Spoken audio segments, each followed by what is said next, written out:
अगली मौत किसकी। संजीव अपने दोस्तों राघव और प्रतीक के साथ बियर बार में बैठकर बियर पी रहा था। संजीव आज बहुत खुश लग रहा था। अरे यार, आज की पार्टी में तो मजा आ गया। तुम दोनों दोस्तों के साथ तो मेरी जिंदगी इतनी अच्छी है कि क्या बताऊं कितनी अच्छी है। अरे भाई, अब दोस्ती की है तो जीना मरना सब साथ में। हाँ अरे अरे यार सुनो, जल्दी से एक बियर और ऑर्डर करते हैं ना, एक आखिरी, और उसके बाद ये जश्न यहीं खत्म हो जाएगा। अरे हाँ हाँ, क्यों नहीं। वेटर, जल्दी से 2 बियर की बोतल लेकर आओ। आज मेरे दोस्तों को जश्न मनाना है, क्यों? इतने में वहां पर एक बहुत सुंदर लड़की छोटे छोटे कपड़े पहनकर हाथ में बियर की बोतल लेकर उसके पास आती है। ये लीजिए, आपने बियर ऑर्डर की थी ना, मैं लेकर आ गई। क्या बात है यार, इस बार की वेटर तो बड़ी सुंदर है। अब बियर लेकर आई हो तो अपने हाथों से ही पिला दो ना। हाँ हाँ, क्यों नहीं, जैसा आप बोलोगे मैं वैसा ही करूँगी। क्या बात है यार, अब तो लगता है रोज यहीं आना पड़ेगा। उसके बाद वो लड़की उन तीनों को बियर सर्व कर देती है। पार्टी करने के बाद वो तीनों अपने अपने घर जाते हैं। प्रतीक, संजीव और राघव को उनके घर छोड़कर जैसे ही अकेला अपनी कार में आकर बैठता है तो अचानक उसे एहसास होता है जैसे उसकी कार की पीछे वाली सीट पर कोई बैठा हुआ है। वो तुरंत पीछे मुड़कर देखता है।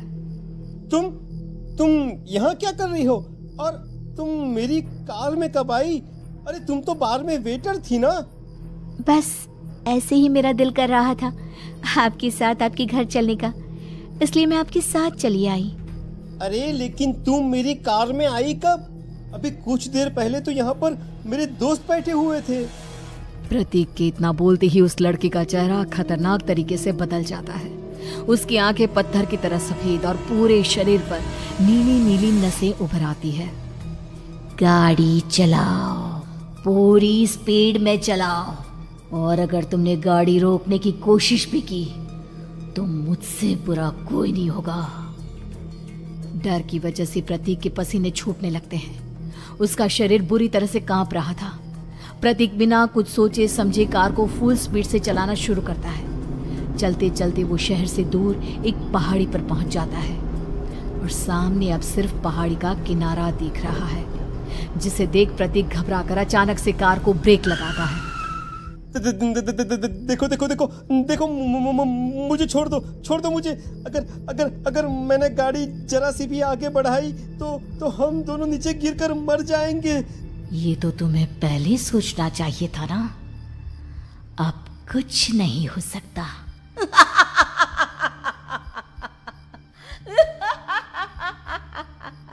छोड़ दो मुझे। नहीं नहीं, प्लीज मुझे छोड़ दो। प्लीज प्लीज मुझे जाने दो, छोड़ दो मुझे। गाड़ी आगे बढ़ाओ। और तभी अचानक से बिना प्रतीक के स्टार्ट किए उनकी कार आगे बढ़ती है और गहरी खाई में गिर जाती है। उसके चीखने की आवाजें चारों तरफ सुनाई देती है।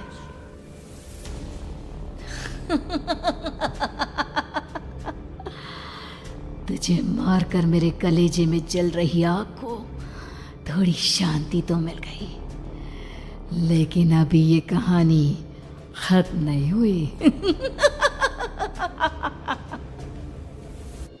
और फिर अगले दिन राघव और संजीव को पता चलता है कि प्रतीक की पहाड़ी से नीचे गिरकर मौत हो गई। अरे कल रात की तो बात है यार, हम सब बैठकर पार्टी कर रहे थे, लेकिन मेरी एक बात समझ में नहीं आ रही। राघव शहर से इतना बाहर उस पहाड़ी पर इतनी रात को क्या करने गया था? अरे यार, वही सोचकर तो मैं भी परेशान हूँ। हम दोनों को छोड़ने के बाद तो वो सीधा अपने घर जाने वाला था, और वो आत्महत्या क्यों करेगा भाई? कल रात तक वो कितना खुश था, हमारे साथ सेलिब्रेट कर रहा था। हाँ, लेकिन पुलिस ने तो यही कहा है कि प्रतीक ने अपनी कार को जानबूझकर पहाड़ी से नीचे गिरा दिया और आत्महत्या कर ली। अरे यार संजीव, मेरी तो कुछ भी समझ में नहीं आ रहा है। चल ठीक है, अब मैं अपने घर जाता हूँ। ओके। बाय। राघव अपने घर में अकेला था। दोपहर का वक्त था। तभी दरवाजे की घंटी बजी। कौन है? अरे 1 मिनट रुको, अभी आता हूँ। राघव ने जैसे ही दरवाजा खोला उसने देखा कि सामने एक बहुत खूबसूरत लड़की खड़ी हुई है। कौन है आप और यहाँ किससे मिलने आई हैं? देखिए ना, बाहर बारिश शुरू हो गई थी, मेरी गाड़ी खराब हो गई है। आपका घर नजर आया तो सोचा कुछ हेल्प ले लेती हूँ। क्यों नहीं, आइए ना, आइए आइए। मेरे कपड़े पूरे भीग चुके हैं, क्या आपके पास टॉवल मिलेगा प्लीज? राघव अपने बाथरूम से एक टॉवल लाकर उस लड़की को देता है। थैंक यू सो मच, अब मैं चलती हूँ। अरे इतनी क्या जल्दी है? आप चाहे तो बारिश रुकने तक यहाँ पर रुक सकती हैं। हाँ। लड़की ने पलटकर राघव की तरफ देखा। नहीं, मुझे जाना होगा, मेरा काम बाकी है। और वो वहां से चली गई। उस लड़की के जाने के बाद राघव अपने बाथरूम में नहाने के लिए गया और जैसे ही उसने बाथरूम में देखा तो उसका टॉवल वहीं पर लटका हुआ था। उसने टॉवल हाथ में लिया तो देखा कि उसका पूरा टॉवल खून के धब्बों से सना हुआ है। अरे अरे ये क्या? ये टॉवल तो मैंने उस लड़की को दे दिया था। ये वापस मेरे बाथरूम में कैसे आ गया? और इस पर ये खून के धब्बे कहां से आ गए? राघव ने आईने में देखा तो उसकी गर्दन पर एक बड़ा सा चाकू का कट लगा हुआ था जिससे खून बह रहा था, जिसे देख राघव के होश उड़ गए। हाँ, अरे ये क्या? मेरी गर्दन इतनी ज्यादा कटी हुई है और मुझे दर्द भी नहीं हो रहा है। ये क्या हो रहा है मेरे साथ?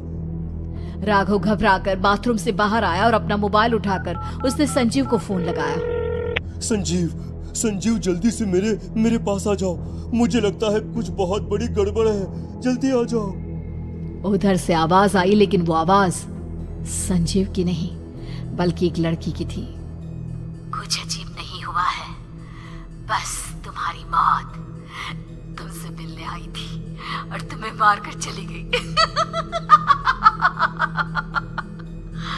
अब तुम इस दुनिया का हिस्सा नहीं हो राघव, इसलिए तुम्हें अपनी गर्दन के कटने का दर्द भी महसूस नहीं हो रहा। नहीं, ऐसा नहीं हो सकता, ऐसा नहीं हो सकता। कौन हो तुम? तुम्हारी मौत।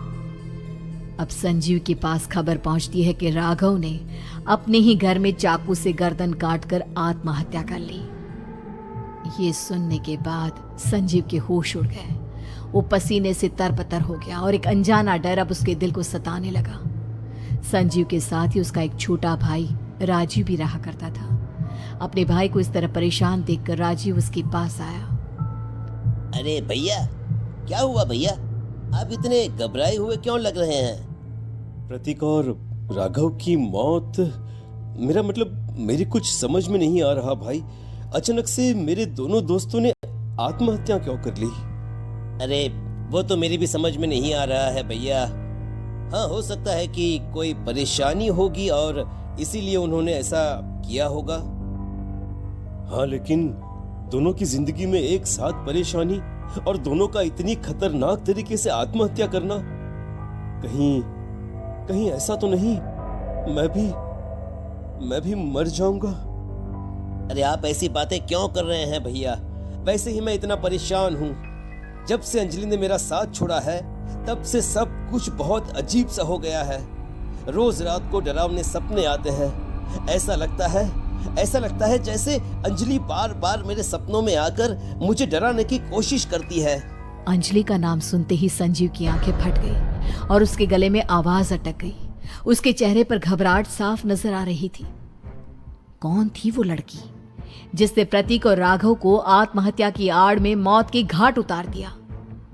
और कौन थी अंजलि जो बार बार राजीव के सपनों में आकर उसे डरा रही थी?